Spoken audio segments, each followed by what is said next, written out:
입니다. 정의당 김종대 의원이 군형법 개정안을 발의했습니다. 92조 6항 동성애 관련 조항 때문입니다. 현행 군 형법은 영내가 아니라 사적 공간에서 합의된 관계도 처벌합니다. 김 의원은 이를 성적 자기결정권과 사생활 자유의 침해라고 지적합니다. 유엔에서도 이 조항은 이미 2차례 폐지 권고를 한 바 있죠. 그런데 이 개정안 때문에 김 의원 사무실은 엄청난 항의를 받고 있다고 합니다. 우리는 흔히 동성애자를 반대한다는 표현을 씁니다. 이 표현이 왜 문제가 되느냐. 존재를 반대할 수는 없는 거죠. 빨간색을 반대한다. 말이 안 되죠. 마찬가지 이유로 흑인을 반대할 수 없습니다. 흑인을 싫어한다 표현만 가능한 거죠. 생각해보면 실제로는 그렇게 싫어하는 걸 반대한다고 표현하는 겁니다. 왜 싫어하느냐? 다르니까. 인간 본성은 다른 존재를 두려워합니다. 두려운 게 싫고 그리고 혐오가 되는 거죠. 그러니까 이 논란의 본질은 존재하는 소수자들을 다수가 자신과 다르다는 이유로 혐오하여 그들의 시민적 권리를 제약할 수 있는가? 결국 이 문제입니다. 이 문제에 관한 사회적 합의와 입법은 아마 오랜 시간이 걸릴 것이고 진척은 더딜 것이며 논쟁은 격할 겁니다. 어느 나라에서나 그랬습니다. 먼 길 떠나는 김종대 의원의 권투를 빕니다. 김어준 생각하겠습니다. 자, 목을 풀지 않았더니. 예, 월요일 아침부터 많은 분들이 깜짝 놀라시겠습니다. 네, 목을 풀고 시작했어야 되는데, 저희 책임 PD가 얼굴이 제가 마음에 안 들어가지고 쳐다보다가. 갑자기 왜 그쪽으로 가십니까? 그러니까요, 생긴 게 마음에 안 들어요. 자, 전 뉴스는요. 네, 북한이 오늘 새벽 탄도미사일로 추정되는 발사체를 발사했습니다. 합동참모본부에서 밝히길 북한은 오늘 오전 5시 39분 강원도 원산 일대에서 동쪽 방향으로 불상의 발사체를 발사했다라고 밝혔습니다. 이어서 대통령이 관련 상황을에게 즉시 보고했고 오늘 오전 7시 반에 NSC 상임위 개최하겠다라고 알렸습니다. 6월 말로 예정된 걸 알려진 이 한미 정상회담, 그 전에 제가 보기에는 앞으로 더 쏠 것 같아요. 예. 최근에 중국과의 관계도 이제 북한이 안 좋은데, 한중 관계가 이제 사드 이전으로 정상화되면 더욱 북한 입장에서는 압력을 받을 테니까 그런 목적도 있는 것 같고, 그 전에 그래서 계속 존재감을 드러내는 이런 미사일 발사가 있지 않겠는가. 속 보니까 여기까지밖에 전달해드릴 내용이 없고, 좀 구체적인 내용이 나오면 내일 또 다루기로 하고, 다음 뉴스는요? 네, 황교안 전 총리가 세월호 수사에서 외압을 했다라는 구체적으로 관련된 내용들이 드러났는데요. 한겨레 신문이 오늘 아침에 보도했습니다. 황교안 전 총리가 법무부 장관이던 2014년 세월호 사건 수사 과정에서 해경 1, 2, 3정장에 대한 업무상 과실치사 혐의 적용을 막지 못했다는 이유로 당시 변찬욱 광주지검장을 크게 질책했다라는 건데요. 또 김주현 당시 법무부 검찰국장도 업무상 과실치사 적용을 놓고 광주지검 수사팀을 지휘하던 조은석 대검찰청 형사부장과 여러 차례 언성을 높이면서 충돌했다라는 겁니다. 이 뉴스는 이제 몇 차례 저희도 전달해 드렸는데 이번에 이제 구체적인 이름, 직책들이 이제 등장을 하네요. 예, 네. 특정되기 시작한 겁니다. 그 내용은 간단하거든요. 해경 1, 2, 3정, 그러니까 세월호 침몰 당시 가장 먼저 도착했던, 그런데 이제 탈출 방송을 했다고 처음엔 거짓말 했다가 나중에 알고 보니 안 했던 그 해경 1, 2, 3정에 대해서 업무상 과실치사 혐의를 광주지검에서는 적용하려고 했는데, 근데 그걸 박근혜 정부에서는 막았다는 거죠. 네, 계속 윗선에서 방해했다라는 겁니다. 왜냐하면 이제 업무상 과실치사가 되면 정부 책임이 되니까, 당시 박근혜 정부는 이게 단순한 해상 교통사고다. 교통사고인데 무슨 정부 책임이 있느냐. 라고 프레임을 짰는데, 그게 아니라 해경이 업무상의 과실치사를 했다라고 하면 이제 정부 책임이 되기 시작하는 거죠. 이걸 네. 끝까지 막으려고 했고, 그 정황이 이제 구체적으로 누가 어떻게 방해했는지가 네. 이름까지 계속 나오는 겁니다. 나오기 시작한 거네요. 이게 몇 번 다뤄졌었어요. 그러니까 특검 때는 여기까지 가지를 못했고, 당시 포커스가 이제 대통령과 이재용 부회장의 뇌물죄였기 때문에 영향이 거기 총 집중됐었고, 이게 이제 특수본, 그 이후 이어받은 특수본 때도 이 문제를 들여다본다고 했지만 실제로 황교안 총리나 수사를 안 했죠. 네, 핵심 당사자 부르지 않고 수사 마무리했습니다. 네. 그럴 수밖에 없었을 것 같아요. 왜냐하면 당시 대행 체제였으니까요. 대행 체제였고 예. 여권 넘버원의 주자, 잠재적인 주자로 여겨졌었고 부담이 됐었겠죠. 여하간 특수본에서도 특검에서도 이 부분은 제대로 수사를 안 했는데 이 사안을 오래 추적했던 한겨레에서 이제 일종의 뭘까요? 추가 특종이 나오는 거죠. 네, 그래서 검찰청법 위반일 수 있다라는 지적을 하고 있습니다. 검찰청법 위반이라는 건 원래 이제 구체적 사건에 대해서는 법무부 장관이 검찰총장만 지휘 감독할 수 있는데 그렇죠. 이건 개별 사건에 대해서 여러 사람이 계속해서 압박했다 이런 내용입니다. 그리고 나서 압박을 당했던 왜냐하면 결국은 황교안 당시 법무부 장관 더 거슬러 올라와서는 박근혜 정부의 뜻을 거스리고 일선지검에서 이걸 적용을 했거든요. 예, 그렇죠. 법무상 과실치사로 적용을 해버렸더니 무슨 일이 벌어졌느냐. 사람들이 좌천되지 않았나요? 네, 인사보복을 당했습니다. 인사보복 당했다는 이야기는 과거에도 전해드린 적이 있는데 더 구체적으로 그 외의 사람들도 어떻게 됐는지가 이번 보도에 나와 있는데 변찬욱 광주지검장이 좌천됐다라는 이야기는 과거에도 전해드렸는데 이분은 아예 검사 옷을 벗었죠. 예, 그렇습니다. 뿐만 아니라 그 당시에 해에 옷을 예. 벗었어요. 예. 아, 그 다음 해입니다. 다음인가요? 예, 예. 2015년에요. 잘못했군요, 제가. 예. 네, 그 다음입니다. 그리고요. 예, 뿐만 아니라 이두식 광주지검 차장도 서울고검으로 밀려났다가 검찰을 떠났다라고 이분도 하고요. 떠났고. 예. 조은석 형사부장도 결국은 좌천됐다라고 합니다. 그리고 뭐 전보됐다가 어디로 밀려났다 이런 얘기가 이제 떠돌기만 하다가 구체적 이름과 보직이 이제 나오기 시작한 이 사안은 다시 수사해야 되겠네요. 네. 알겠습니다. 다음 뉴스는요? 네, 박근혜 전 대통령이 탄핵안 가결로 직무정지된 상태에서도 청와대가 특수활동비를 올해에만 35억 원 썼다라는 보도가 나왔습니다. 계속 뉴스가 나오는데. 네. 그런데 예산을 관리하는 박근혜 정부의 총무비서관이 이 돈을 박 전 대통령이 쓴 게 아니다라고 밝혔는데요. 황교안 권한대행과 비서실장 이하 직원들이 썼다라는 겁니다. 그러자 총리실에서 반발했는데 황 대행이 쓴 일은 없다라고 주장하고 있습니다. 그러니까 수십억 원의 돈이 나갔는데 썼다는 사람은 없는 상황입니다. 그래, 이제 또 다른 갈래의 뉴스는 뭐 청와대에 일하는 직원들에게 일종의 보너스 형식으로 덤을 얹어줬다는 얘기도 나오고 있는데 무슨 생각이 드냐면 일단 총리실에 썼다 아니다 이런 뉴스가 있는 걸로 보아 특수활동비는 실제로 뭐 관련 서류를 제대로 다 남기지 않으니까요. 영수증 없이 쓸 수 있는 돈이죠. 네.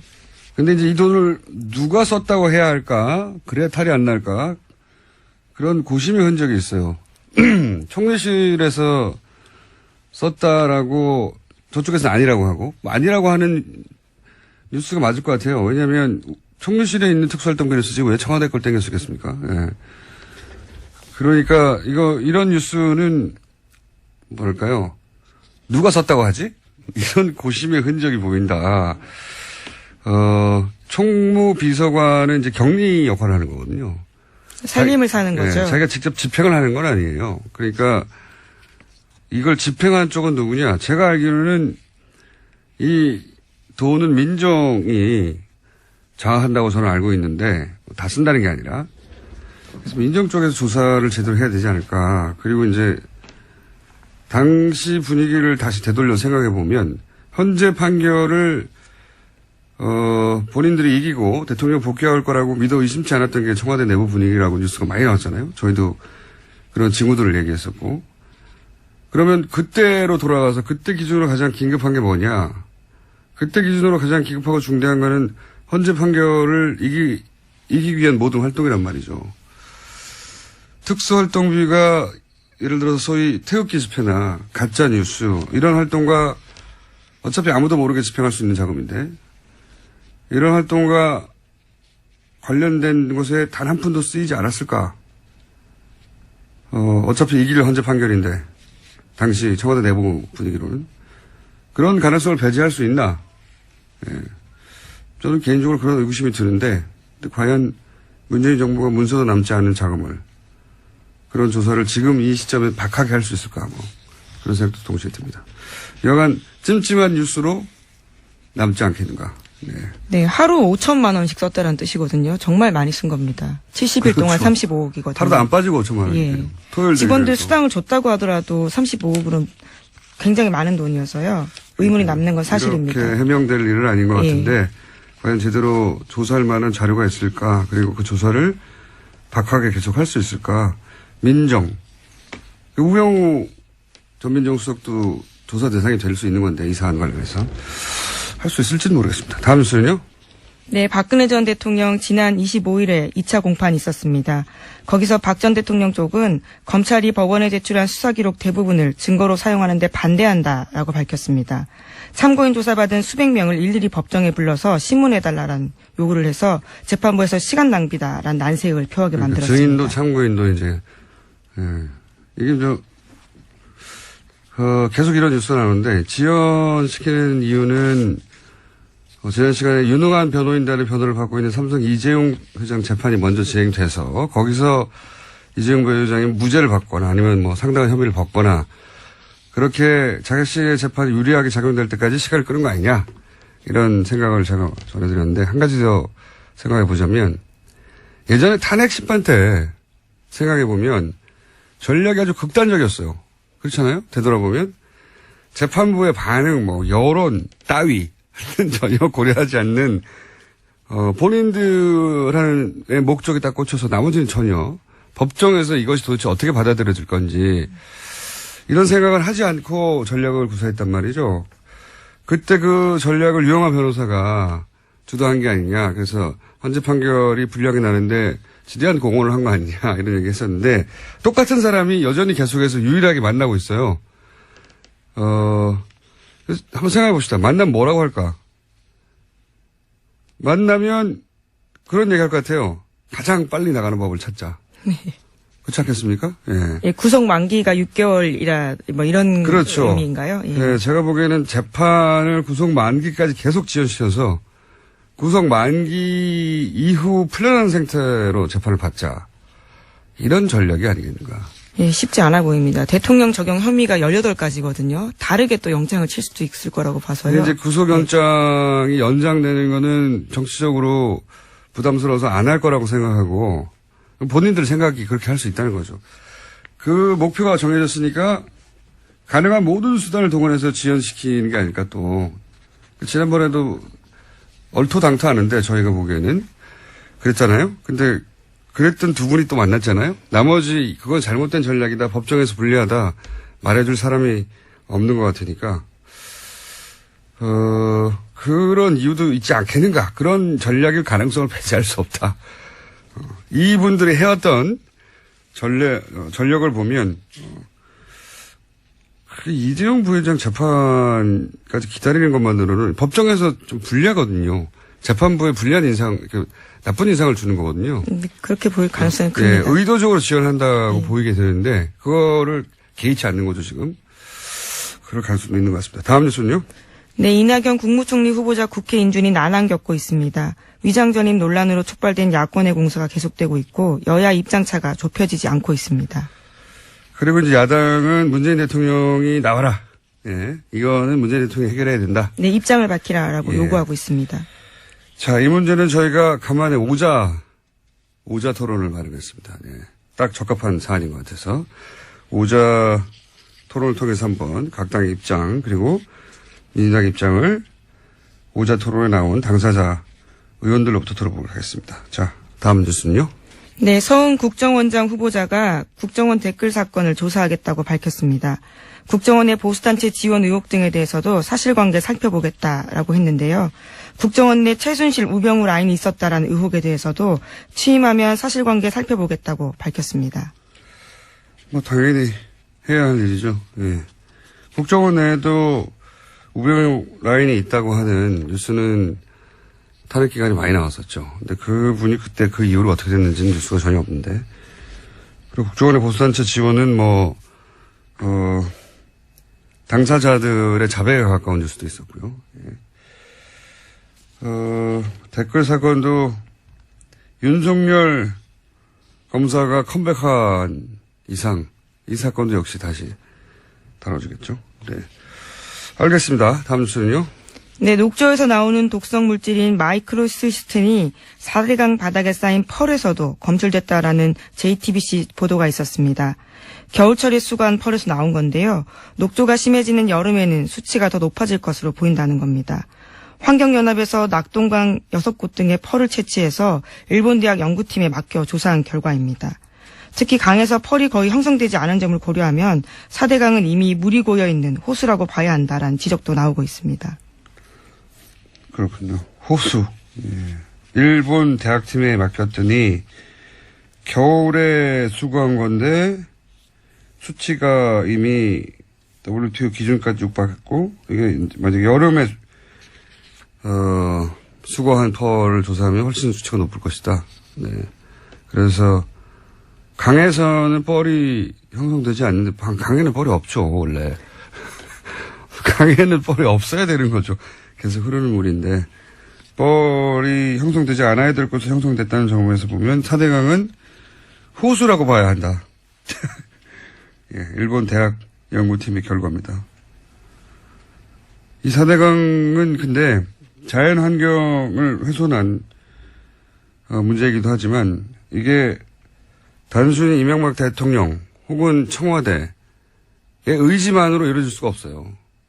업계에서도 학계에서도 정치권뿐만 아니라 그리고 공무원 사회에서도 여기 연루되어 있는 최소한 적극적으로 호응하지 않더라도 본인의 위치에서 눈 감아주거나 소극적으로 협조한 사람이 엄청나게 많기 때문에 저는 오래 걸리라고 봅니다.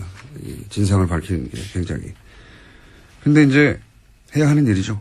네, 환경단체에서도 4대강 인명사전 같은 거 만들어 놓은 게 있거든요. 거기 보면 말씀하신 인물들에 대해서 나온 것들이 있습니다. 근데 그건 이제 그 밖에서 바라봤을 때 책임 소재고 실제 이제 문재인 정부가 감사를 통해서 내부 감사를 통해서 밝혀질 일들은 그보다 더 클 수도 있고 또 밖에서 보기에는 이 사람이 책임자였는데 알고 봤더니 훨씬 더 중요한 인물이 있을 수도 그렇죠. 있고 그렇게 밝혀져 가겠죠. 근데 인물 중심으로 갈 수는 없지만 인물을 다 배제하고 갈 수도 없는 큰 사건이다. 예. 이렇게 큰 일이 어떻게 순조롭게 이루어졌는지 다음에 이런 일이 없기 위해서라도 그 결정 과정 전체를 다시 되짚어 봐야 되는 것 같습니다. 자, 다음 수는요. 하나 정도 더 할 수 있을 것 같은데. 네, 트럼프 대통령의 러시아 스캔들 파문이 맞사위이자 핵심 측근인 큐시너 백악관 선임 고문에게 옮겨붙고 있습니다. 탄핵론도 점점 확산되고 있습니다. 미국 워킹턴 포스트는 제러드 큐시너가 지난해 12월 달에 뉴욕 트럼프 타워에서 주미 러시아 대사를 만나 정부 간 비밀 대화 채널을 구축하자라고 제안했다고 보도했습니다. 점점점 몸통으로 가고 있네요. 예. 그동안은 뭐 보좌관이나 특보 이런 얘기였는데 이제 가족으로 가네요. 예.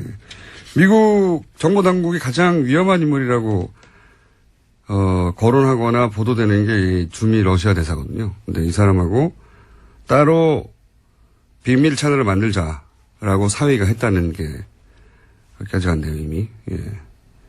그러면 이제 그 다음 단계는 이게 사위 혼자 할 수 있는 일이냐.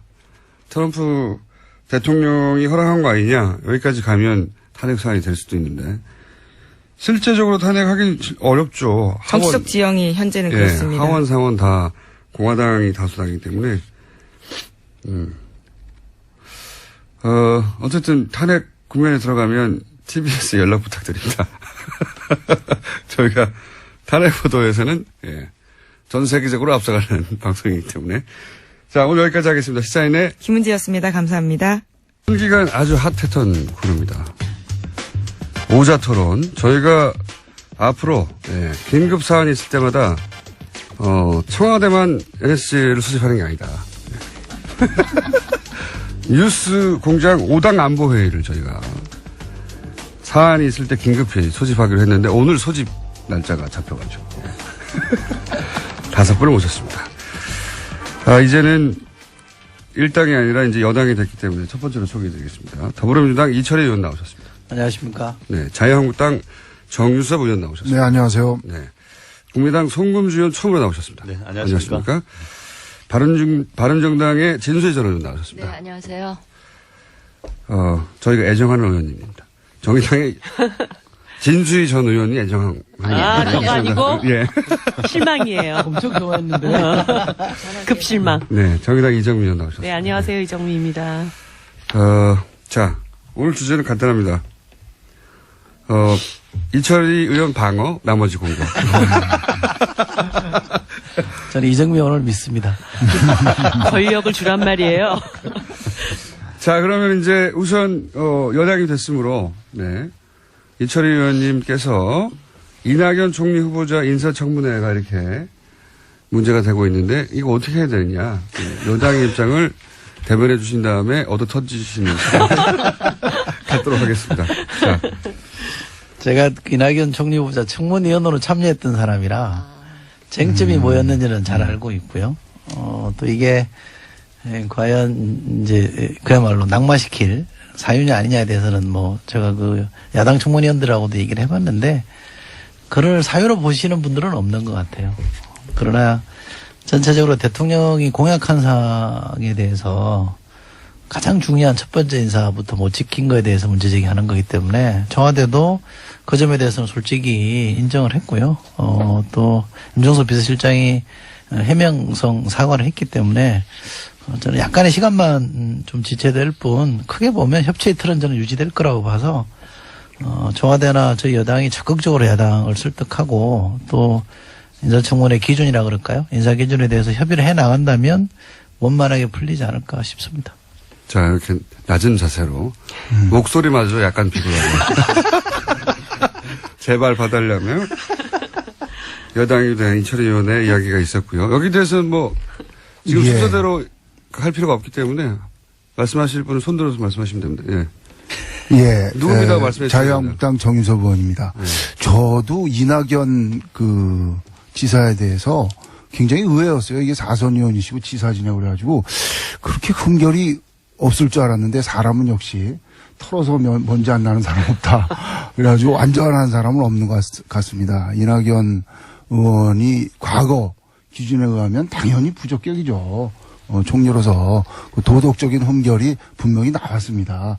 그것도 한두 가지가 아니라 여러 가지가 나왔어요. 그렇기 때문에 당연히 부적격인데 이거를 그러면 어떻게 할 거냐. 지금 뭐, 엊그제 임종석 비서실장이나 우원식 여당 원내대표 얘기했듯이 지금 내각을 빨리 구성해야 되고 국정안정을 해야 되는데 지금 총리 인준 가지고 이렇게 끌 거냐 하는 그런 문제가 있어요. 그래서 저희는 생각이 이게 어쨌든 정치적인 타결이 있어야 되겠다. 정치적인 해법을 모색해야 되겠다. 흠결은 있지만 지금 상황을 봐서 이거를 인준하는 것에 관해서 정치적으로 각 당에서 협의를 해서 결론을 내줬으면 좋겠다 그렇게 생각을 합니다. 그러니까요. 그 결론을 어떻게 내려야 하는 거죠? 그럼 뭐 이제 우리 당에서 요구한 거는 뭐 대통령 유감 표명이다. 그다음에 어떤 기준을 세워라 뭐 이런 게 있었잖아요. 그런데 그런 조치들이 안 돼 있으니까 뭐 오늘 본회의하기 전에 각 당 원내대표들이 만난다든지 또는 대통령 하고 뭐 상의를 한다든지 해서 어떤 해법을 찾아야죠. 그냥 갈 수는 없잖아요. 대통령 사과가 아니면은 절대로 안 된다. 이게 입장인지 아닌지부터 궁금해요. 네. 원내대표끼리 만나야죠. 일단. 한 걸음 물러서신 듯. 네. 이게 빨리 굉장히 없애버려. 합리적이신데요. 네. 굉장히 합리적이시고 지나치게 합리적이어서 재미가 없으시고. 왜 그랬어요 오늘? 전쟁을 치러올 줄 알았는데 네. 이렇게 스무스하게. 대선 때처럼 이렇게 치고받고 해야 되는데 다들 한쪽은 비굴하고 한쪽은 합리적이고. 자, 이 사안, 그래서 대통령이 꼭 나와야 되는 거지. 왜냐면 언론에서는 항상 계속 대통령이 사과해야 된다는 게 야당의 입장처럼. 어떻습니까? 제가 좀 말씀드릴까요? 네. 예, 바른정당의 진수입니다. 이 문제는 임기 초기에 뭐 대통령의 높은 지지율로 그냥 적당히 덮고 넘어갈 문제는 결코 아니고요. 아마 여당도 그럴 생각은 아닌 것 같아서 이제 다행인데 네. 이게 그냥 좋은 게 좋다고 덮고 갈 문제가 아닌 것이 이 인사청문이 이번 한 번으로 끝나는 일이면 뭐 그럴 수도 있겠어요. 근데 앞으로 임기 5년 동안 수없이 많은 인사청문을 할 텐데 그때마다 이 기준을 명확하게 구체적인 기준을 설정을 안 하고 가면 그때마다 이런 문제가 나타날 것이기 때문에 보는 국민들은 굉장히 짜증나고요. 그 당하는 정부나 청와대나 여당 입장에서도 굉장히 피곤할 일이다 이렇게 생각을 해서 차제 물론 이제 이 조각이나 총리 인준이 조금 며칠 더 걸리더라도 이걸 좀 구체적인 기준, 그러니까 적용할 수 있는 아주 이 기준을 좀 분명히 구체화해 놓고 가는 게 서로에게 좋겠다 이런 생각을 하고요. 저는 개인적으로 이 대통령께서 후보 시절에 이 5가지 기준을 너무나 구체적이고 분명하고 단호하게 이야기를 하시는 걸 보고 저 개인적으로는 좀 불안했어요. 저거 지키기 굉장히 힘들 텐데. 해보신 그다음에 분으로서. 예. 장관도 해보신 분으로서. 다른 공약하고는 달리 이거는 취임하자마자 그렇죠. 나타나는 일이기 때문에 저렇게 해서는 안 될 텐데 내심 불안했는데 이제 그게 현실로 예를 들어서 닥쳤습니다. 위장 전입 같은 경우에요. 용어가 네, 네. 굉장히 무섭긴 한데. 예. 그러니까 제가 이제 다행히 예. 국정기획위원회에서도 그렇고 여당 입장에서도 좀 더 구체적인 기준을 마련하겠다고 나오니까 그건 다행이고요. 네. 그거를 해야지 안 그러면 그렇죠. 지금 뭐 이 정부는 다를 줄 알았는데 막상 굉장히 신선하고 굉장히 여성도 많이 예, 예. 등용하고 그래서 국민들이 박수 치는데 뚜껑 열어보니까 이런 상황이라서 다들 이제 실망이 됐을 텐데 조금 예컨대 위장 전입의 경우는 부동산 투기 목적 이외에 다른 네. 거는 좀 용인해 이렇게 주자는 풀어주는 이제. 네. 거라든지 국정 문제도 아들의 경우 병역 기피의 의도가 있지 않은 경우는 조금 풀어준다든지 이런 기준하는 기준을 좀 문제점. 구체화하는 게 필요하고요. 지금 대통령 사과가 꼭 필요하냐 안 하냐 예, 이 예. 문제는 이게 지금 후보에서 대통령이 되신 지 정말 얼마 안 되셨잖아요. 그러니까 예. 국민들 기억 속에 그 약속한 게 너무나 분명하고 우리 흔히 하는 얘기로 잉크도 안 마른 뭐 이런 거기 때문에 대통령께서 꼭 사과가 아니라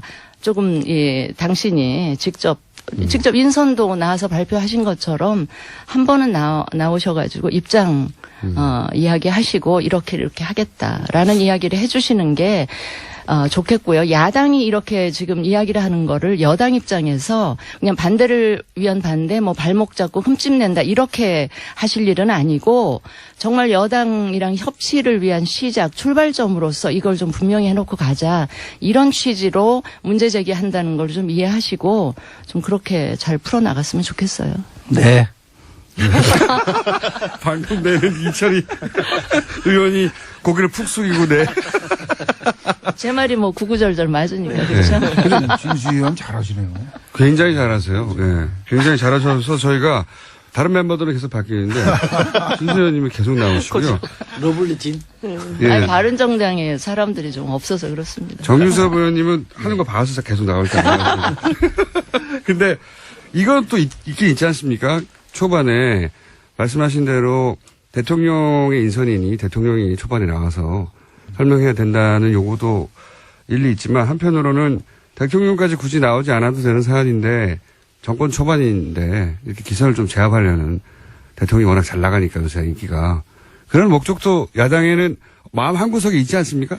근데요, 이게 너무 또 잘 나가다 보면 높은 지지율에 취해가지고 부담. 이게 최근에 왜 그냥 일부러 좀 떨어뜨려 주시려고. 아니. 약간 그게 취하다 보면 이렇게 법이나 정해져 있는 룰도 자꾸 뛰어도 된다라는 유혹에 착각을 할까봐. 빠지고 그렇게 되면 실수가 나올 수도 있고 최근에 왜 검찰 서울중앙지검장 임명하는 네네. 과정에도 약간 문제제기가 있었잖아요. 그런 식, 4대강 정책감사 지시하는 것도 이 프로토콜에서 좀 어긋나는 이런 문제들이 너무 발생할 높아서. 수가 있기 때문에 네. 제가 정신 차리라고. 유시민 전 장관이 방송에서 조금 이렇게 미리 워닝이라고 보기엔 그런데 충고를 좀 하셨던데 그거랑 같은 맥락에서 제가 드리는 말씀입니다. 그러면 여당으로 가셔야 될 분인 것 같은데요. 너무 높아서 실수할까봐 이 우려에 대해서 감동적이지 네, 않습니다. 너무 지나치게 감동적인데 이철 의원님은 이 우려에 대해서 어떻게 생각하십니까? 고맙죠. 이 코너는 다음 시간에 폐지될 것 같습니다. 대통령이 꼭 나와야 된다에 대해서는 어떻게 생각하세요? 저는 민주주의가 발전하는 과정이라고 봅니다. 지난 정부에서 논란이 벌어졌던 것에 비하면 이 정부에서 벌어지는 논란은 훨씬 진전된 거라고 저는 생각하기 때문에 이거 자체를 이렇게 나쁘게 바라보지는 않고요. 또 야당이 전부는 아닙니다만 야당의 일부가 뭐 기싸움 차원에서 대통령에게 사과를 요구하는 측면도 있겠죠. 뭐 그거 가지고 그러나 시비 걸 생각은 없고요. 인사권자인 대통령이 주권자인 국민에게 이만저만한 사정에 대해서 충분히 설명하고 해명하는 건 좀 필요하다고 봅니다. 그래서 대통령이 나와서 설명하는 것도 필요하다. 근데 저는 비서실장이 한 것도 사실은 대통령의 워딩이고 언급인데 그것조차도 좀 부족하다고 하니 저희가 협치 차원에서 국회 존중 차원에서 또 야당과 계속 협력해서 간다는 차원에서 대통령이 설명하는 것도 전 나쁘지 않다고 봅니다. 개인 의견이면 토를 달았어. 감직으로 하죠. 예. 그래서 청와대에 못 들어간 거예요. 아니 그런데 이제 제가 이번 과정을 보면서 많은 분들이 인사청문회 원칙과 기준을 좀 더 세분화해야 된다 이런 얘기들을 많이 하시잖아요. 그런데 문재인 대통령께서 후보 시절에 얘기했던 인사 5원칙이라고 하는 것은 지난 시절의 고위공직자들이 진짜 네. 누구든 이런 문제를 피해갈 수 없었고 또 근데 다 그러니까 그냥 또 덮고 가고 그러면서 이런 관행이 계속 반복되어 왔던 것에 대해서 이제 한 번은 끊고 가자라고 하는 의지가 네. 있었던 것이고 정의당입니다. 예, 그래서 아까 이제 뭐 부동산 투기 목적 얘기하셨지만 교육 목적으로의 위장 전입들도 또 있는 것이거든요. 예. 그래서 뭐 여러 가지 그 대원칙에 대한 그 세부적인 기준을 마련한다라고 하는 것에 대해서는 동의를 하지만 이것이 야 해보니까 진짜 다 어쩔 수 없더라 이러면서 이 원칙 자체가 흔들리면서 국민들이 어떤 특권과 불공정에 대한 강력한 그 혁신을 바라는 이런 마음에 다시 좀 상처를 주는 방식은 아니었으면 좋겠다. 그래서 하자가 있었던 부분은 진짜 하자가 있다. 그런데 이번 과정에서 사실 국무총리라고 하는 것이 굉장히 이번 인사의 상징적인 위치에 있었기 때문에 그분에게 이런 흠결이 드러났던 것에 대해서는 이 정부에 굉장히 큰 뭐 이렇게 기스가 났다고 해야 되나 이런 과정일 수는 있는데 기스요. 네. 근데 저렴한 표현은 뭐라고 표현을 아무튼 흠집이라고 해주시죠. 흠집. 근데 이제 전반적인 국정 운영을 해가는 과정에서 이번 인사가 낙마되는 과정까지 가게 된다면 이 정부의 첫 출발에 굉장히 큰 어려움을 겪게 되기 때문에 이번 문제에 대해서는 좀 겸허히 반성하고 수용해달라 이런 요구를 하고 또 야당들은 이 문제를 계기로 해서 앞으로의 인사 과정에서는 좀 철저하게 더 청와대 자체의 검증이 필요하다 이런 경고를 주고 이렇게 수습돼 가는 게 맞지 않을까 그런 정의당에서는 대통령 사과 혹은 대통령이 직접 해명이 필요하다 안 필요하다? 저는 사실은 대통령께서 직접 나와서 얘기를 하시는 것도 나쁘지 않다고 생각을 했어요. 근데 나쁘지 그것이 이제 하나의 반드시 통과돼야 될 관문이다. 이렇게까지 보는 것에 대해서는 뭐 저희들이 그것이 꼭 필요하다 이런 입장을 한 번도 낸 적이 없기 때문에 다만 이번 인사청문 과정에서 특히 총리 인선 과정에서 이런 하자가 발생했던 것에 대해서는 청와대 차원에서 이제 정확한 입장 표명이 필요한데 사실 이제 대변인께서 나오셔서 원칙과 현실 사이에 기계적 결합이라고 대변인이 하는 아니라 비서실장입니다. 비서실장 죄송해요. 이 기계적 결합이라는 것이 참 어렵더라. 그래서 결국 우리가 그런 원칙을 세웠지만 현실에서는 그게 다 적용되지는 않는다라고 하는 뉘앙스로 이 이야기가 좀 전달되는 바람에 그 뭐야? 비서실장의 해명이 이렇게. 좀 부적절했다. 네, 좀 예. 그런 그러면 뉘앙스를 이철희 줬죠. 의원님이 보강해 주셔야죠 그러면. 그 하자가 있다. 또는 뭐 과거 기준으로 보면 이게 낙마할 정도다라는 건 아니죠. 사실 팩트를 제가 인사청문위원을 해보면서 과거의 위장전입 관련해서 쭉 사례들을 뒤집어 보니까 부동산 투기가 아닌 경우에는 대체로 국회에서도 용인했던 정도거든요. 이분은 그 부인이 이낙연 총리 부인이 본인의 학교 문제 때문에 그랬던 거고 또 뭐 결과적으로 보면 이제 효과를 못 봤던 그래서 되돌아온 케이스였거든요. 그래서 이런 정도의 사안은 특별히 무슨 뭐 부동산 투기라거나 다른 사익을 취하려고 했던 게 아니기 때문에 용인할 수 있는 수준이었고요. 큰 하자라 그러는데 굉장히 섭섭하게 들립니다. 예. 아니, 큰 하자는 아니고요. 아니 말씀하시고 제가 말씀을 드릴게요. 아니, 진수입니다. 아니, 그러니까 근데 이게 청문회라고 하는 인사에 과거 정부하고 비교를 아니, 물론 하면 안 그렇습니다. 되고요. 과거에는 그렇습니다. 부동산을 사랑해서 했다는 분들도 있었어요. 아니 대통령 본인의 해명이, 예. 입으로 얘기한 이제 원칙하고 달라진 점, 어쨌든 그 점 때문에 대통령이 좀- 공약을 했기 때문에. 예, 예. 아니, 그러니까 근데 제가 그 드리고 부분을 싶은 좀 정리를 말씀은 해야 될 것 같아요. 송금주 의원님 네. 등장하셨습니다. 송군주입니다. 제가 간단하게 정리를 해드리면 예. 지금 이낙연 정리 안 되시면 어떡하려고. 이낙연 총리 지명자의 자질 문제와 관련해서는 사실 여러 가지 흠결 사항이 노출됐지 않습니까? 근데 이제 그 부분에 대해서 야당들에서 새 정부의 조각 문제가 있기 때문에 그 크게 문제 삼지 않겠다는 입장으로 이미 정리가 됐습니다. 그래서 그 하나하나를 터치해가면서 뭐 위장 전입의 문제에 있어서 전 그거 다르다 이렇게 말할 수는 없는 것이고 사실 민주당에서 뭐 이명박 박근혜 정권 때 위장 전입으로 사퇴시킨 사례도 굉장히 많지 않습니까? 그래서 결국 이낙연 총리 자체의 자제 문제는 별도로 하고 이제 위장 전입과 관련된 문재인 대통령의 기존 발언과 현 문제에서 어떻게 적용할 것이냐의 문제에 그냥 집중을 해야 될 것 같아요. 그래서 그 문제에 있어서 우리가 어떻게 접근할 것이냐의 문제인데 자꾸 우리 추미애 대표께서 다른 말씀을 하신다는 거죠. 국민의 결과 야당의 결이 다르다.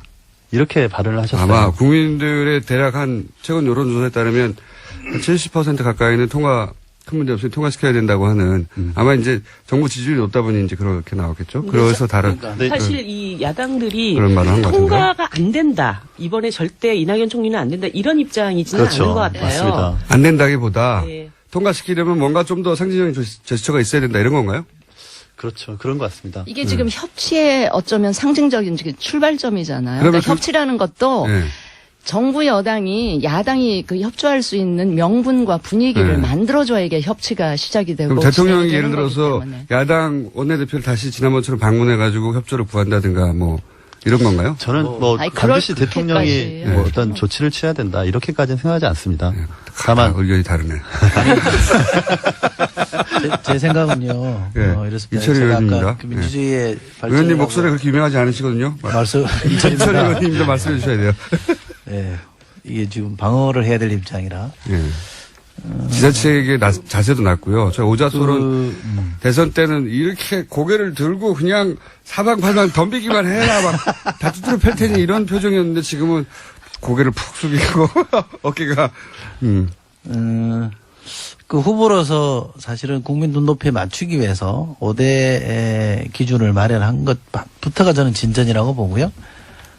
또 대통령이 되고 나서 사실은 야, 그때 얘기하고 지금 얘기하고 다르더라. 어쩔 수 없다. 너무 발목 잡게 하지 마라. 이렇게 청와대가 나오지 않은 것만 해도 저는 상당히 진전된 자세고 이 문제에 대해서 야당의 목소리를 들으려고 하고 그러면서 이 기준의 자체도 좀 과했던 측면에 대해서는 좀 고치겠다. 이런 설득하는 과정이 저는 상당히 좀 차별화된 지점이라고 봅니다. 그런 정도로기 때문에 국민들이 이 약간의 흠결에도 불구하고 해줘야 되는 거 아니냐 이런 여론이 많은 것 같고요. 저도 완전 완벽하다 이렇게 주장한 건 아닙니다만 집권 초기고 지금 인수위 없는 지금 집권이잖아요. 그러니까 이게 총리도 지금 없어요. 그러니까 이 인사 제청을 할 사람도 없는 상황이라 굉장히 난감한 국면이거든요. 근데 지금 북한은 미사일 계속 쏘고 경제 위기는 계속 가중되고 있기 때문에 이런 점을 좀 감안해 주십사. 지금 청와대나 정부 여당도 막 큰 소리 치는 게 아니라 우리도 좀 반성할 대목이 있다라고 하는 거니 좀 대성적 차원에서 좀 풀어달라 이렇게 말씀드리고 있는 거지. 우리가 국민 눈높이와 왜 야당의 눈높이가 다르냐 이렇게 흔히 말하듯이 급박하는 건 아니니까 그렇게 오해하지는 마시고요. 좀 도와주십시오. 송금주 의원입니다. 아니 저도 100% 동감합니다. 네. 그런 분에 동감하는데. 네? 아니 이철희 의원이 도와주십시오 하는 건 처음 봐가지고요. 납작. 아니 그러니까 보니까 역시 여당이 됐습니다. 과거의 여당의 결하고 비슷한. 북한 미사일 나오고 경제 위기 나오고. 근데 사실 과거의 여당이 이렇게 납작 엎드리지는 않았어요. 그렇죠. 우리가 뭐가 잘못했는데 그러면서 그때는 끝까지 협박했죠. 버텼지. 민생 때문에 아니, 그래서 당신들이 예. 이철희 의원님 방금 발언과 과거 얘기하지 별도로 맙시다. 미래 얘기를 해야지 왜 과거 얘기를 해요. 그러니까 저 청와대 비서실장 나오셔서 바로 조치를 취하신 거는 합당하다고 생각합니다. 근데 이제 잠깐만요. 네. 자유한국당 정유섭 의원님이 과거 얘기는 하지 맙시다라고 하신 거죠. 네. 예. 목소리를 아직 사람들이 모르기 때문에 목소리 지문이 아직 귀에 안 박혔어요. 아니 저는 그래요. 과거에 아니, 발음 타이밍은 아니고요. 발음은 송금주 의원님이 하셔야 되는데 목소리 툭 튀어나와서 다 웃었는데 왜 웃었는지 목소리만은 모르실 것 같아요. 제가 설명을 드린 거고요. 예. 계속 할까요? 네네. 네. 송금주 의원입니다. 청와대 비서실장이 직접 신속하게 나와서 입장을 발표하신 건 잘하신 것 같아요. 그리고 이제 그렇기 때문에 논의의 물꼬가 튀었고 아까 이철희 의원님 말씀하신 것처럼 이 문제가 인준을 안 하는 것까지 가지는 않을 거라고 저는 생각합니다.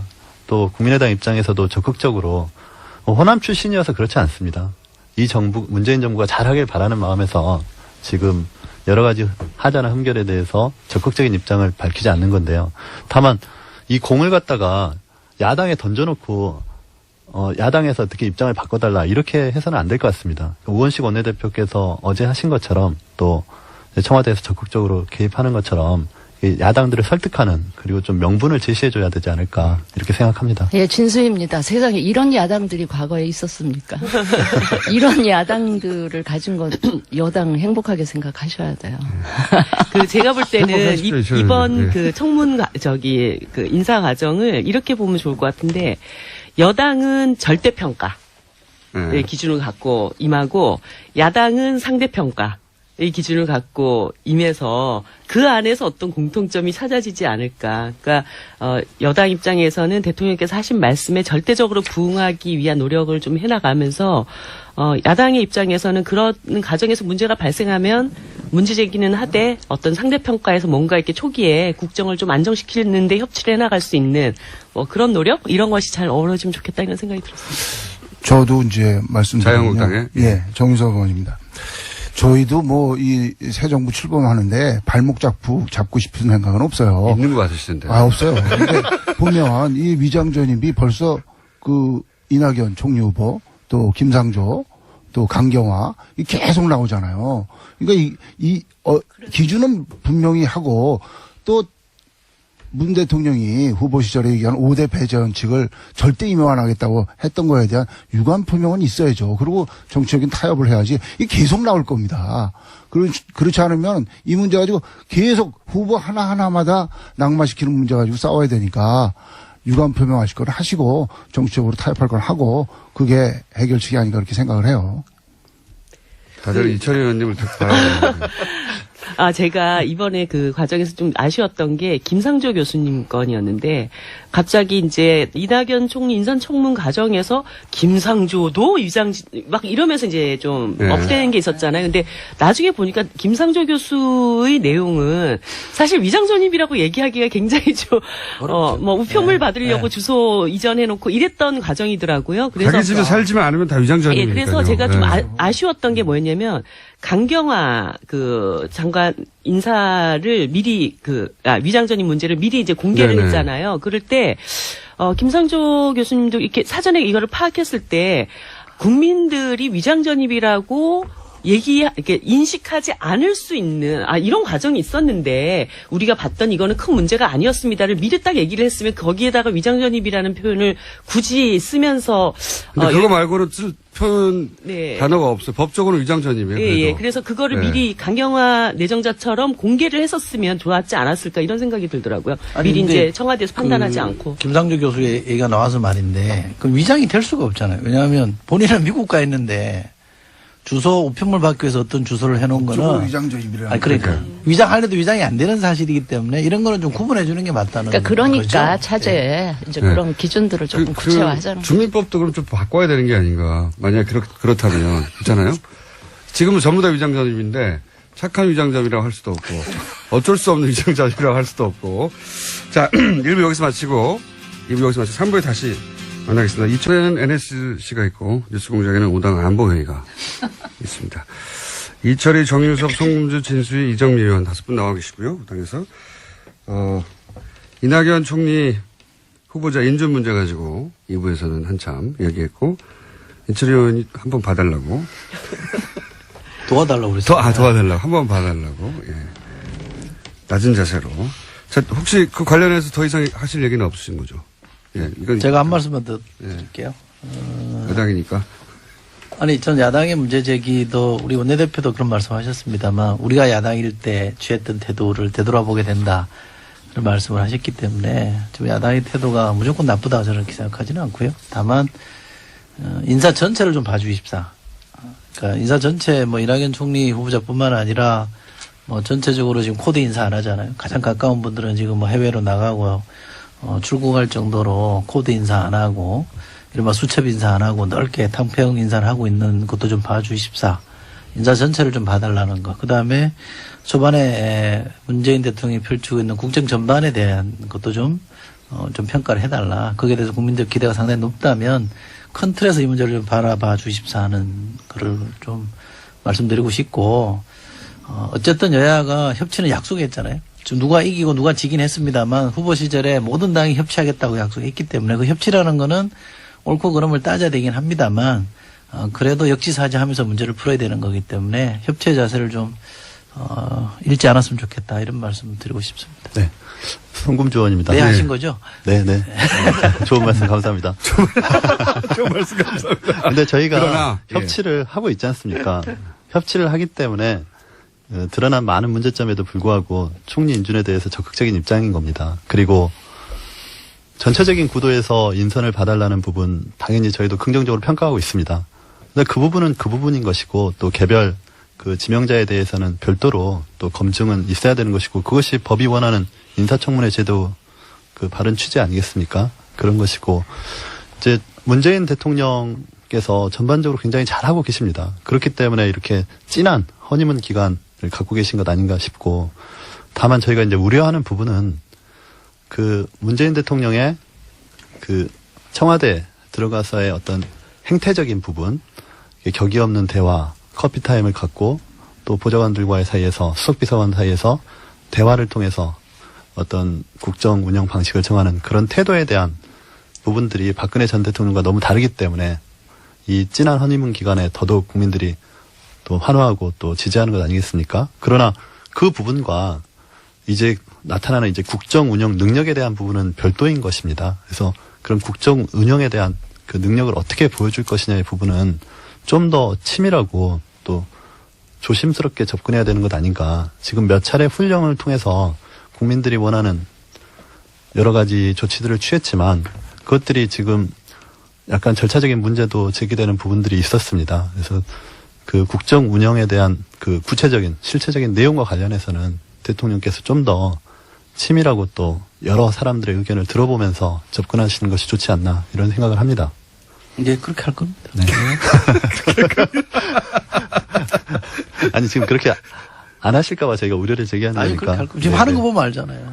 될라면은 떡잎부터 알아본다고. 아니, 초반에 하는 거 보면 5년 네. 동안 어떻게 할 건지 보이지 않습니까? 계속 그렇게 할 겁니다. 그럼 계속 훈령으로 하실 건가요? 아니, 법으로 해야죠. 네, 그러니까 협치가 중요합니다. 자유한국당에서 하실 말씀이 있으신 것 같아요, 옆에서. 아니, 저는 초심을 잃지 말라고 말씀드리는 거예요. 충고드리는 거고. 초심을 읽기 원하지 않으십니까, 혹시? 그렇지 않습니다. 저는 지금까지 대통령들이 계속 실패했기 때문에 그로 인해서 국민들이 민생에서 보는 피해가 많았어요. 그래서 제발 좀 이번에는 성공한 대통령 되기를 바랍니다. 그게 무슨, 정당을 떠나서 국가와 국민들을 위한 것이기 때문에 그걸 뭐 실패한 대통령 이런 거는 절대 원하지 않습니다. 네. 한마디만 말씀드릴게요. 진수입니다. 협치 강조를 하시니까 다시 한번 드리는 말씀인데, 야당이 협치할 수 있도록 하는 명분과 분위기는 여당이 만들어 주는 게 우선돼야 되고요. 그리고 협치를 야당한테 무조건 강요하시는 거는 좀 안 맞다. 아까 이제 너무 비굴한 자세라는 얘기를 들으셔서 그런지 모르겠는데, 아까 송금주 의원 하시는 얘기, 그렇게 할 겁니다 라는 자체가 다시 자세가 조금 알겠습니다가 아니고, 그렇게 할 겁니다. 아까 너무 비굴했나? 이러면서. 제가 약간 걱정되기 시작했어요. 어떻게 얘기해야 되는 거죠? 무릎 꿇고. 그렇게 해야죠. 네. 예. 정의당에서는 또 할 말 없어요, 별로? 네. 이 부분에서 일단락. 예. 제가 문자가 많이 와서 그 요즘은 이제 게스트들이 나오면 사람들이 다 찾아봐요. 맞춤형으로 질문. 예, 다 찾아봐가지고 정유섭 의원에 대해서 저도 몰랐는데 1년 전 세비를 납부하겠다고, 저도 기억이 잘 안 나는데 새누리당에서 약속을 했다고. 근데 그게 이틀 후래요. 예. 저 말씀드리겠습니다. 1년 뭐 잘잘못 그 말씀을 드리는 게 아니고, 당시 이제 김무성 대표 시절에 저희 당 홍보국에서 여러 가지 공약을 내면서 여기에 대해서 동의를 하느냐. 당연히 당 후보로서 동의를 하죠. 그래서 이름을 올렸던 거고, 또 뭐 당대표였던 김무성 대표가 대표 사인해서 이제 광고까지 했던 거고, 그러니까 당 홍보국에서 정한 일을 따른 건데, 그렇다면 지금도 당에서 결정해줘야지 개인 보고 어떻게 이거 어떨 거냐 묻는 것은 그건 뭐 맞지 않다고 보고요. 당에서 결정을 하는 대로 따르겠습니다. 근데 그 당이 없어진 상태라 가지고 지금 애매해진 거. 상호 변경되죠. 상호. 대표이사 구속. 어쨌든 그러면 이틀 후에 세비 아니, 당에서 결정을 해줘. 세비 반납하면 개인이 한 것은 아니니까. 개인이 당이 거기서 그런데 결정하면은 당에서 결정한 사안에 따라서 따른 1년 있다가 거니까. 반납합니까? 이거 엄청난 돈인데. 지금도 당에서 결정하면 따라야죠. 그거야 뭐 그때 당시에 그걸 표정을 이렇게 억울하세요. 좀 억울하죠. 뭐 내 공약서에는 그 내용 안 들어가 있어요. 내 공약서에는 안 들어간 내용인데 예. 뭐 당의 공약이 세전으로 합니까? 세우로 합니까? 모르겠습니다. 제가 결정 안 한다. 이거 말하는 사람이 많아요. 근데 하필 이틀 후라 제가 한번 여쭤봤습니다. 그런 저도 몰랐는데 문자가 굉장히 많이 오네요. 이거 큰일 났어요. 문자 온다고 뭐 지금 문자 폭탄 뭐 한두 번 받아봤어요. 문자 폭탄에 대해서 하실 말씀 없습니까? 이철희 의원님? 야당에서 문자 폭탄을 가지고 물론 이게 문자 폭탄이 아니라 유권자들이 문자로 참여하는 거다. 이런 견해도 있어요. 물론. 근데 어쨌든 문자가 저쪽에 쏟아지는 것에 대해서 그 인사청문회 할 때 그 동료 의원들 중에 이렇게 질의하면서도 그 억울하다 이게 좀 과하지 않냐 이렇게 문제제기 하신 분들이 있었어요. 저도 뭐 사실은 문자를 받아본 사람이기 때문에 많이 받아보신 충분히 뭐 그런 말씀을 이해가 됩니다만 그 정치인으로서 이걸 이제 풀어내는 그러니까 문제제기하는 방식도 좀 약간 좀 이렇게 그칠지 않았으면 좋겠다라고 생각해요. 그러니까 심정은 충분히 공감을 하나 이 문제도 저는 크게 보면 정치의 실패 때문에 그렇게 그런 현상이 초래된 것이기 때문에 우리가 반성할 대목도 분명히 있는 거고 그걸 전제로 해서 조금 이렇게 뭐 욕설이나 너무 늦은 욕설이나 시간에 단기간에 확 이렇게 몰아치듯이 하는 것에 대해서는 좀 걱정하는 바가 없는 건 아닙니다. 예, 자유한국당 정유석 의원입니다. 저도 이제 문자 폭탄에 대해서 한 말씀 드릴 게 제가 최순실 게이트 그 청문위원이었잖아요. 하루 새에 10,000통을 받은 적이 있어요.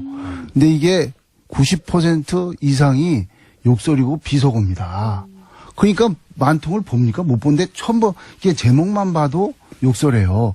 이거는 건전한 비판이 아닙니다. 이건 비상식적인 행위고 이거는 뭐 대중 속에서 숨어서 공격하는 일종의 폭력행위예요. 그래서 이게 우리나라가 그래도 50년, 60년 민주주의를 했는데 건전한 비판하고 폭력행위하고는 다른 겁니다. 그래서 저는 이걸 뭐 어떤 사람은 이거는 뭐 정치 비판이라고 하는데요. 이걸 그런 식으로 무슨 양성화식으로 보면요. 이거는 국가가 천박해지는 겁니다. 좋은 말로 할 수 있잖아요. 좋은 말로. 욕지거리, 비속어 이렇게 해가지고 하는 거를 건전한 비판이라고 하면 그거는 이런 거는 비판을 하더라도 좋은 말로 해야 된다. 저는 그렇게 말씀드리고 싶습니다. 네, 제가 한 말씀 드릴게요. 네. 예, 국민의당 송금주 의원입니다. 저희도 이제 국민의당 제가 처음 문자 폭탄을 받아본 게 탄핵 발의 시점과 관련해서 네, 그때 한참 한 일주일 이상 받았습니다. 그리고 이제 간간히 문자 폭탄 오다가 최근 또 이낙연 총리 지명자 인준과 관련해서 받고 있는데요.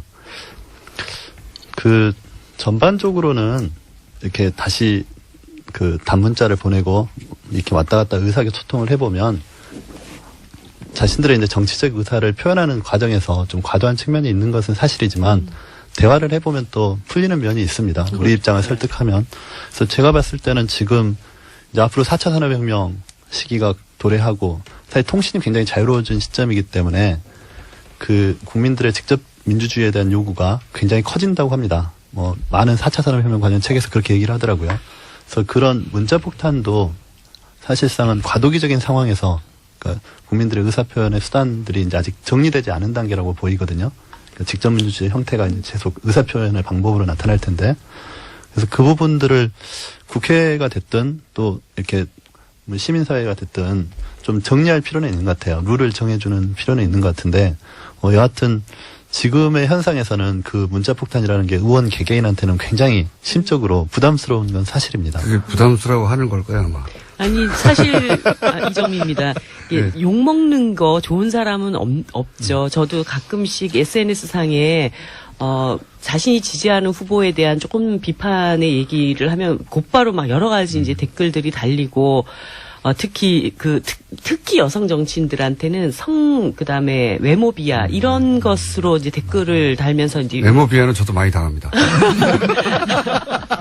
그런 경우들을 보면 가슴이 되게 아픈데 한편에서는 이게 정치인의 숙명인가 이런 생각도 드는 거예요. 그러니까 그런 점이 있죠. 어떤 그 나의 이야기, 나의 정치적 행위에 대한 반응이 오는 것이기 때문에 그 반응은 그대로 일단 받아들일 수밖에 없는 것이다. 근데 이것을 뭐 고소를 해야 된다, 적발을 해야 된다 이렇게 대응을 하면서 오히려 유권자들이 내가 당신에게 일정하게 메시지를 보내는데 신호를 보내는데 왜 그것을 수용적 태도를 먼저 갖기보다는 이거를 밀쳐내고 마치 그것이 굉장히 범죄적인 행위인 것처럼 국민들을 몰아치냐 이런 이제 불만들이 있으면서 이게 증폭된다고 할까 이런 것이 있어요. 그래서 한편에서는 정치인들은 어쨌든 이 반응에 대해서 이것은 정치인들이 항상 노출되어 있고 자신의 모든 언행과 정책 행위들에 대해서 평가의 대상이다라고 하는 이런 자세를 갖추는 게 1차적이라고 생각이 들고 다만 이제 이 SNS가 굉장히 광범위하게 우리 사회를 지배하고 있는 속에서 유권자분들도 좀 더 민주적 방식으로 좀 더 순화된 언어로 자신의 의사를 표현할 수 있는 그런 어떤 노력들 이런 것들도 함께 해주셨으면 하는 게 이 방송을 통해서 또 그 일들을 하시는 분들에 대한 저의 바람이거든요. 네. 이런 건 있습니다. 근데 말씀하신 분 중에 숨어서 보내는 게 아니라 유권자들은 자기 번호가 노출이 돼요. 그러니까 만약에 숨어서 안전하다고 생각해서 익명의 게시판에서 올리는 글이라면 그렇게 비난할 수 있는데 이 사람들은 개별적으로 자기 번호를 노출하면서까지 하는 행위라 당사자들한테는 나름 고민을 하고 보내는 거거든요, 그게. 그런데도 불구하고 욕설을 보낼 때는 아마 면전에서 만나서 욕을 할 거예요. 아니 근데 이런 게 있더라고요. 그 지난 대선 때 우리 이제 심상정 후보한테 막판에 이제 사표론이 막 일면서 굉장히 과격한 언어로 막 문자를 보내시거나 그다음에 그 SNS에 댓글을 다셨던 어떤 한 분이 대선이 끝나고 난 다음에 심상정 대표한테 문자를 보내셔가지고 그때는 자기가 정말 정권 교체가 안 될까 봐 너무너무 마음이 불안하고 힘들어서 그런 얘기를 했는데 지금 와서 다시 이렇게 보니까 정신이 돌아오고 보니 너무 과한 언어로 그렇게 해서 죄송하다 이런 문자가 또 오시기도 하더라고요. 맞아요. 그분들이 그분들 하나는 개별적 행동이라 모여서 보내자 하고 보내는 게 아니라 보내놓고도 고민하고 보낼 때도 고민해요, 실제. 근데 그런 사람이 그렇게 많은 거죠. 많더라고요. 네. 그렇게 많은 거죠. 그 탄핵 전인가요? 개헌 논란이 있어요. 제가 개헌파로 찍혔는데 저는 개헌 입장이 아니었거든요. 개헌에 반대 입장이었는데 네. 누군가가 이렇게 캡처를 해서 보내준 거 보니까 개헌파 중에 한 사람으로 지목을 해서 누가 올려놨더라고요. SNS에서. 그래서 문자가 막 들어오길래 저는 개헌 아닙니다. 개헌에 동의하지 않습니다. 그리고 특히 대선 전 개헌은 동의하지 않습니다. 개헌 필요성은 인정하나. 이렇게 답장을 보냈더니 제가 잘못 알았다고. 그렇다면 제가 죄송하다고 이런 문자를 보내는 거 보면 그 언어를 약간 격하게 쓰시는 분들이 있긴 하지만 대체로는 자기 주장을 하기 위해서 문자를 보내는 그렇죠. 건 분명한 것 같아요. 근데 이게 어깨동무하고 어디 모여가지고 갑자기 확 보내는 게 아니거든요. 근데 그렇게 오해하기 쉽죠. 근데 한 번에 오니까. 중간에 정보를 좀 왜곡하시는 분들은 좀 있는 것 같아요. 그거는 조금 좀 주의를 해야 될 것 같아요. 칭찬 문자는 혹시 못 받아보셨습니까? 칭찬이요? 예. 칭찬도 있죠. 근데 칭찬은 한 1, 2%? 1%. 네, 진수입니다. 예. 저는 뭐 현역이 아니라서 그렇게 우려할 만한 문자 폭탄을 받지는 않는데, 그 아까 이정미 의원 그 얘기하신 거에 저는 전적으로 동감을 해요. 그런데 그게 이렇게 머리로는 이해를 하면서도 마음으로는 상처를 그렇죠. 맞습니다. 입거든요. 예. 근데 이제 그런 상처 입음으로 인해서 본인의 평소의 정치 그 소신이랄까, 이 철학이랄까 이런 게 좀 위축되거나 그러지 않았으면 좋겠는데 정치인들도 사람이고 또 네. 유권자들의 표를 늘 의식해야 되기 때문에 아마 영향을 받을 텐데 아까 정유섭 의원 얘기처럼 그게 인신공격이나 무차별 언어폭력의 수준까지 가면 이제 국격의 문제와도 관련이 되니까 보내기 전에 한 번쯤은 생각하고 보내시는 게 좋겠다 이런 모범 답안을 말씀을 드립니다. 예. 알겠습니다. 자, 시간이 별로 안 남아서, 열심히 잘못한 걸 얘기했으니까 혹시 칭찬할 거리는 없습니까? 20일째인데? 저는 진짜 하나만. 뭐 굉장히 뭐 여러 가지 얘기를 드리고 싶지만 특수활동비 문제 있잖아요. 특수활동비. 대통령의 특수활동비를 스스로 한 절반 가까이 그 없애버린 거. 이걸 딱 보면서 사실 저는 그게 이해가 좀 많이 안 됐어요. 그 수많은 돈을 영수증 처리하지 않고 공직자가 세금을 가지고 이렇게 마음껏 쓸 수 있다라고 하는 것이 과연 그렇게 써야 할 용처가 그렇게 많을까? 그렇게 많은 돈이 필요할까? 이 점에 대해서는 저는 이전부터 그것에 대해서 굉장히 좀 답답했었거든요. 근데 이번에 대통령께서 그렇게 선도적으로 이 문제를 딱 제기했다고 저는 생각을 하고, 그래서 뭐 국회에서도, 대통령께서 그렇게 하셨으니까 국회도 좀 약간 이 특수활동비 문제를 탁 털고, 국민들 앞에 좀, 멋진 개혁 국회요? 이런 것들을 보여주면 좋겠다. 국회 특수활동비들이 많이 있잖아요. 그런 생각이 들었어요. 국회가 그렇게 좋아하지는 않을 것 같은데요. 아니, 그러니까 보면은 뭐 국회도 연간 한 86억 정도 쓰는 걸로 알고 있는데, 이렇게 되면 막 국회의장님한테 혼나는 거 아니야, 나?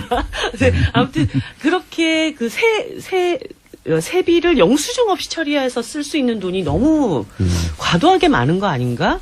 특히 이제 국가정보원 같은 경우도 이런 특수활동비로 거기가 댓글 알바들 조직하고 뭐 이런 데 썼다라고 하는 게 드러나고 있잖아요. 그럴 때 약간 이 국정원이나 이런 쪽도 문제를 해결하려면 국회가 선도적으로, 야, 우리도 특수활동비 이제 공개적으로 꼭 써야 될 때는 영수증 처리해서 우리가 쓸 수 있으니까. 국회하고 국정원하고 규모가 어마어마하게 차이가 나는데. 네. 국정원이 거의 절반이더라고요, 특수활동비에. 그렇게 해가지고 국정원 그 특수활동비도 뭔가 제약할 수 있는 방안들을 국회가 좀 이끌어내고 이러면 좋겠어요. 청와대면 줄이면 안 되나요? 특수활동비 뭐. 알겠습니다. 예, 저는 없습니다. 진수입니다. 특수활동비가. 예. 잘한 거 글쎄요. 저는 이제 늘 정치하면서 예. 그러니까 우리 국민들은 아주 사소한 거에 감동할 준비가 늘 되어 있는데 왜 저 국민들을 감동을 못 시키나 하는 게 늘 제 답답함이었고 그랬는데 하여튼 문재인 대통령은 지금 그렇게 국민을 감동시키고 있는 거는 정말 박수를 쳐드리고 싶고, 근데 이게 지금 상대평가 기간이다 보니까 상대평가. 예. 제가 생각하기에 이게 누가 됐더라도 전임 대통령이 워낙에 그랬기 때문에 다 박수를 받을 것 같긴 한데, 뭐 문재인 대통령은 더 잘하고 계시고요. 제가 이제 좀 인상 깊었던 거는 뭐 특수활동비 그 부분하고 더해서 검찰의 이제 파격적인 인사, 약간의 이제 룰을, 절차를 위반한 거는 있지만 좀 파격적인 인사 를 통해서 앞으로 이 검찰 개혁에 대한 의지 같은 걸 제가 좀 볼 수 있었다 하는 말씀을 드리고, 특히 인사하고 관련해서는 여성 인사를 많이 좀 등용하겠다라는 그 의지가 읽히고 있는 것 같아서요. 특히 이제 피우진 보훈처장이라든지 강경화 장관 내정자의 경우도 저한테는 굉장히 신선한 그런 충격이었고요. 앞으로도 계속 그런 기대감을 가지고 바라볼 텐데, 제가 이제 그런 특별한 그 관심을 갖는 이유는 이 박근혜 전 대통령으로 인해서 여성 정치인들에 대한 국민 이미지가 굉장히 부정적으로 바뀌어 있을 텐데, 좀 이런 여성들이 능력 있고 이런 여성들이 많이 들어가서 그런 부정적인 이미지를 좀 확 좀 바꿔놓았으면 좋겠다라는 생각을 갖고 기대를 갖고 있습니다. 저도 한두 가지만 말씀드릴게요. 한두 가지 이상은 생각 안 나시잖아요. 예, 자유한국당 정의선 의원입니다. 요번 인사 보면서 저도 사실 그 사람을 참 널리 구애쓰고 좀 스토리 있는 사람들을 찾아쓰고 그런 측면에서 굉장히 인상이 깊었어요. 다만 이제 내각 말고 비서진은 옛날로 돌아가는 것 같아요. 비서진은? 옛날 그 노무현 시대 때 사람들로 다시 쓰는 건데, 다만 이제 제가 이제 한마디 말씀드리고 싶은 것은 과거처럼 이렇게 또 성벽을 쌓거나 끼리끼리 이렇게 하는 걸로 이렇게 가면 또 그게 1, 2년 지나다 보면 또 이렇게 성벽이 쌓이니까 그걸 주의해 주시기 바라고, 그 다음에 아까도 제가 말씀드렸듯이 과거 보지 말고 미래로 가자. 뭐 4대강 감사하자, 뭐 또 하자, 이런 것들이 자꾸 과거를 파내는 거란 말이죠. 예, 미래로 갔으면 좋겠다는 말씀 드리고요. 그 다음에 권위주의 시대로 돌아가면 안 됩니다. 근데 지난번 경총이 비정규직 갖고 반대했더니 뭐 대통령이든 뭐 국가기획위원장이든 경총을 그냥 누르잖아요. 그렇게 하지 말고 불러다가 그런 얘기 들어보자. 너 경총 너희 생각은 뭐냐? 노총만 불러서 듣지 말고 그렇게 권위주의 시대로 들어가지고 반발하는 사람에 대해서는 또 끌어다가 또 설득하는 그런 과정을 해줬으면 좋겠다, 이렇게 그거는 말씀드립니다. 저도 동의합니다. 네. 예. 아주 송금주 의원입니다. 칭찬하신다고 그래놓고 이렇게. 앞에 했잖아. 욕을 하기 위한. 뭐, 저는 이렇게 생각합니다. 우리 문재인 대통령께서 어쨌든 뭐 세부적인 사항이야 다 만족시킬 수 없는 거 아니겠습니까? 그렇더라도 새 정부 들어서 국민들한테 어쨌든 희망을 주고 또 상처받은 마음을 달래주는 그런 행보를 계속 보여주시고 있다는 것만으로도 거의 합격점 드려야 된다고 생각합니다. 자, 앞으로 그런 행보 외에 실제 전국 운영 능력을 좀 보여주셔가지고 정말 멋진 정치를 해주시길 바랍니다. 참고로 송구주 의원님은 국회를 빛낸 바른 언어상을 수상하셨어요. 아시겠죠? 아, 그래요? 아니, 많이 받았네. 그 4대강 얘기 잠깐만 좀 드리면요. 네, 4대강을, 정의당입니다. 예, 4대강을 이대로 지금 둘 수는 없습니다. 어떤 방식으로든 간에 이걸 복원을 해가지고 하천을 제대로 흐르게 하고 사람들이 물 먹을 때 걱정 안 하고 먹을 수 있도록 하려면 거기에 상당한 또 예산이 다시 추가적으로 들어가야 돼요. 근데 이미 22조나 되는 엄청난 돈을 들여가지고 이 4대강을 이렇게 망쳐놨는데 국민들한테 이걸 다시 복원해야 됩니다. 이런 예산이 필요합니다라고. 저하고 시각이 틀리기 때문에. 그건. 예, 그런 얘기를 하려면, 그 이명박 박근혜 정부의 세 차례 감사를 통해서 수질 악화의 원인이라든가 정부의 이 부당한 개입이 있었다라고 하는 것은 감사원에서 이미 나온 겁니다. 그 전 정권 아래서. 그럴 때 이거를 복원을 하려면 이 예산이 필요한데, 그러면 책임을 묻지 않고 또 이 4대강 복원하는데 막대한 예산을 달라 이렇게 설득하기 어려운 거라고 전 봐요. 그렇기 때문에 명확한 진실을 규명해야 그 다음 문제도 또 해결할 수 있다. 이것을 마치 예전의 어떤 논리로 정치 보복의 논리다. 이렇게 보실 문제는 아니다라고 생각이 들어요. 제가 한 있습니까? 말씀. 네. 이거는 나도 얘기해야 될 거. 제가 한 말씀 드릴게요. 4대강은 저희가 따로 마련할게요. 큰 주제라서. 예. 그 경청 관련해서 이건 뭐 약간의 해명입니다만 그 워딩을 보시면 청와대 워딩을 보시면 무조건 잘못했다는 게 아니라 토론으로 풀면 될 일을 왜 무조건 안 된다고부터 하고 나서냐 이렇게 지적을 한 거기 때문에 힘으로 눌렀다 이렇게 보시면 안 되고요. 지금 문재인 정부는 힘으로 뭘 이렇게 누르고 대통령 권위로 이렇게 짓누르고 하는 거는 거의 없습니다. 그러니까 그런 오해는 좀 푸셨으면 좋겠고 잘한 점을 얘기하라고 그러니까 이걸 네. 할까 말까 고민이 많이 되는데 그래도 했다가 육효가 날지 몰라서 어느 정당이라고 제가 말씀 안 드리겠습니다만 한때 40% 넘는 지지율을 가지고 있던 정당이 지금은 지난주 금요일 날 어느 갤럽조사 정당이라고 보니까 말하신다는 게 그게 너무 더 디스 같아요. 좀 자유한국당입니다. 예, 갤럽조사 보니까 이제 한 자릿수로 떨어졌는데 되게 이제 비도 많이 맞아 버리면 그칠 게 없잖아요. 그러니까 지지율이 한 자릿수 되면 사실은 막 이렇게 몰아붙일 수 있는데도 자유한국당이 지금 그러지 않는 것에 대해서는 저는 또 이래저래 의원들 자유한국당 의원들 만나보면 걔는 이제 합리적으로 판단하고 있는 것에 대해서는 저는 좀 잘하고 있다. 갤럽을 안 믿기 때문에. 칭찬하고 있는데 지금. 그래서 그 합리성에 대해서 저는 상당히 좀 기대하고 있다는 말씀드립니다. 자, 오늘 이 정도 해야 될 것 같습니다. 왜냐면은 더 가봐야 너무 훈훈하고, 박 터지게 싸우고 머리끄댕이를 잡아야 제가 신나고 싸우는 사이에 화장실도 갔다 오고 하는데, 다들 너무 담담하시고. 하지만 조만간 다시 이제 싸울 날이 오겠죠. 4대강도 있고. 4대강 하면 또 하실 말씀이 또 많은 분들이 많잖아요. 예. 알겠습니다. 이 4대강에서는 또 편이 다르게 갈리겠죠. 예. 오늘은 여기까지 수공장에서 마련한 사안이 있으면 이분들을 즉각 모셔가지고, 예. 5당 안보회의를 하는 것으로. 자, 더불어민주당의 이철희, 자유한국당의 정유섭, 국민당의 송금주, 바른정당의 진수희, 정의당의 이정미 의원이었습니다. 감사합니다. 고맙습니다. 감사합니다. 오늘 좀 시간을 넉넉하게 잡았습니다. 워낙 대선 기간 혹은 그 전에 짧게 말하다 말고 끝내는 시간으로 유명했는데, 외신을 통해서 세계 정치를 접해보는 시간으로 이제 시작했죠. 사단법인 인문결 연구소 소장이자 르몽드 디플로마티크, 르몽드에서 발간하는 굉장히 격조 높은, 우리나라에서도 번역돼서 나오는 르몽드 디플로마티크의 편집위원. 예전엔 편집장이었습니다. 이렇게 길게 소개하는 것도 처음이에요. 시간이 없어서 대충 소개했는데. 임상훈 의원님 나오셨습니다. 안녕하십니까. 네, 안녕하십니까. 네. 너무 기신 거 아니에요? 좀 여유가 있다 보니까 네. 길게 설명해 드렸습니다. 네. 르몽드 디플로마티크. 지난번에 르몽드 기자, 네. 르몽드 특파원, 아시아 특파원 왔을 때, 통역도 해주셨죠. 네. 네. 그 르몽드 기자를 끝난 다음에 다시 만나가지고, 네. 잘 하더냐 물어봤더니, 굉장히 전문적인 용어를 잘 이해하고 잘 하시더라. 그러나 어처구니 없는 데서 이상한 불어를 쓰는 것도 같았는데, 그거는 그분의 취향인지 유머 감각인지 잘 모르겠다. 그런 일이 있었어요? 네, 그런 얘기를. 네. 하여튼 뭐 불어를 잘한다고 하더라고요. 그걸 진작에 얘기하시지 왜. 시간이 남으니까 하시네요? 네.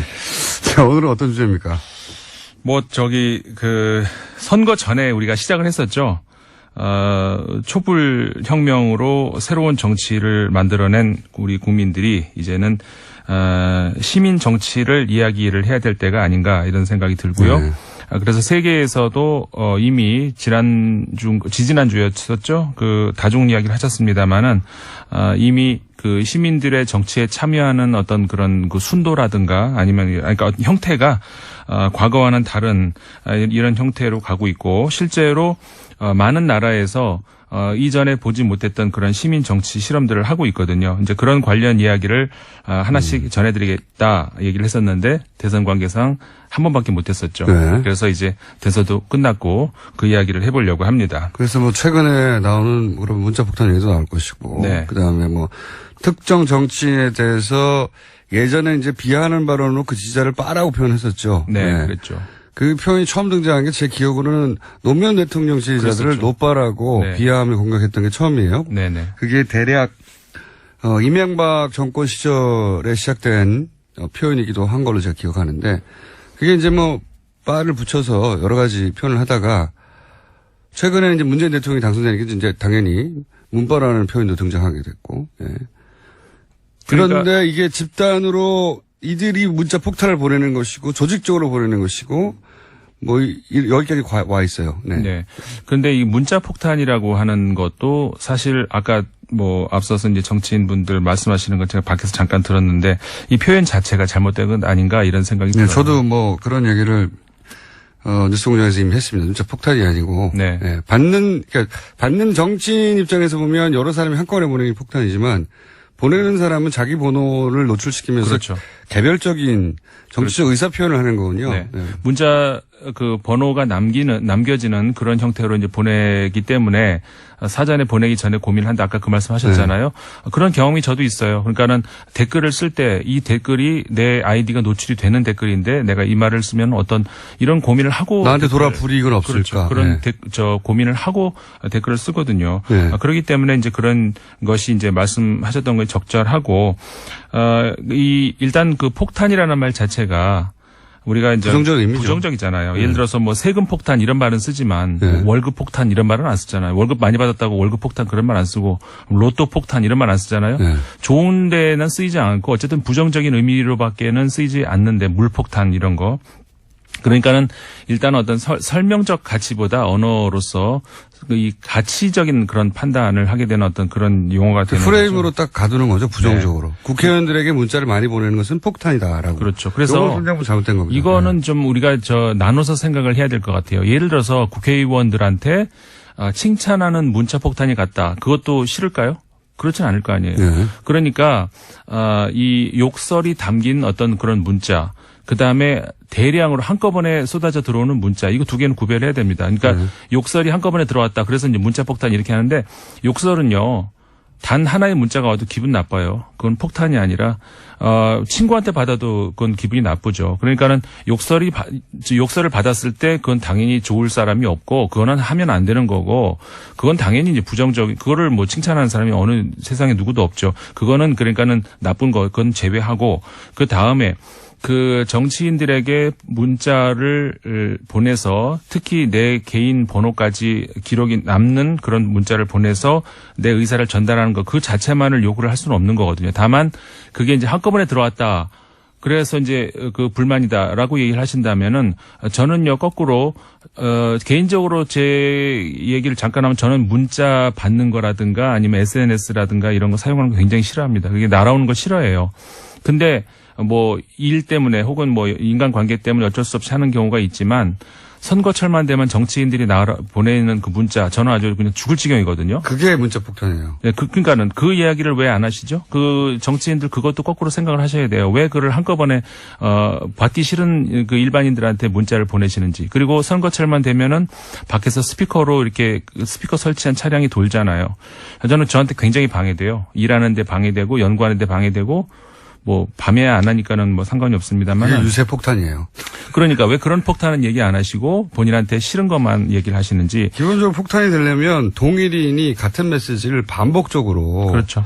보내는 소위 매크로 네. 이 행위가 있어야 폭탄이라고 하는 거죠. 이 정치인들이 받는 거는 본인들은 한꺼번에 쏟아지니까. 그렇죠. 그러니까 이런 거잖아요.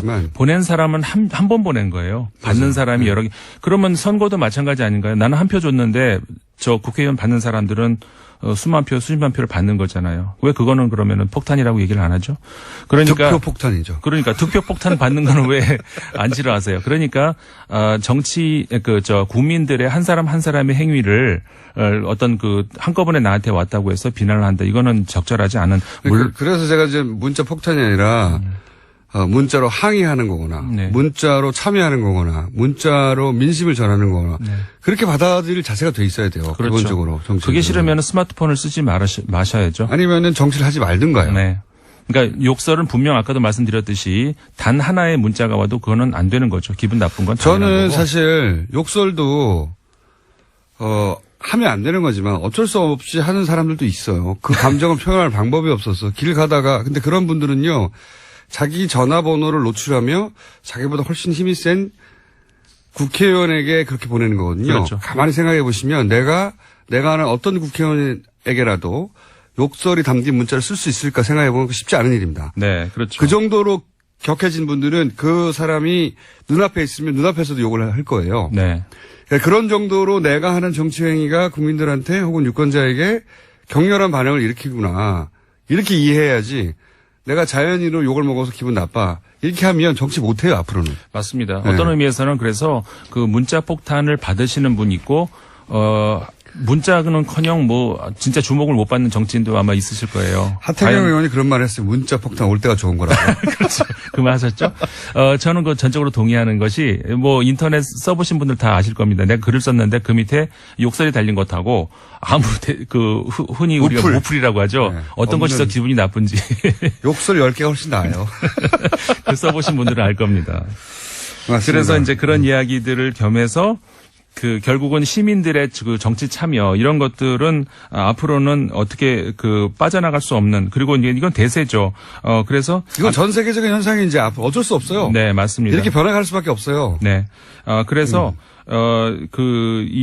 다른 나라의 경우 시민의 정치 참여 이런 것들을 봐야 되겠는데 어디까지 갔느냐. 네. 오늘 같은 경우에는 아일랜드 사례를 하나 들어드릴까 싶어요. 아일랜드 같은 경우, 그러니까 그 이외에도 다른 나라들이 이제 많이 있는데 차차 소개를 해드리고요. 아일랜드 같은 경우에는 잠깐만요. 네. 어떤 분이 문자 폭탄이 아니고 문자 세례다.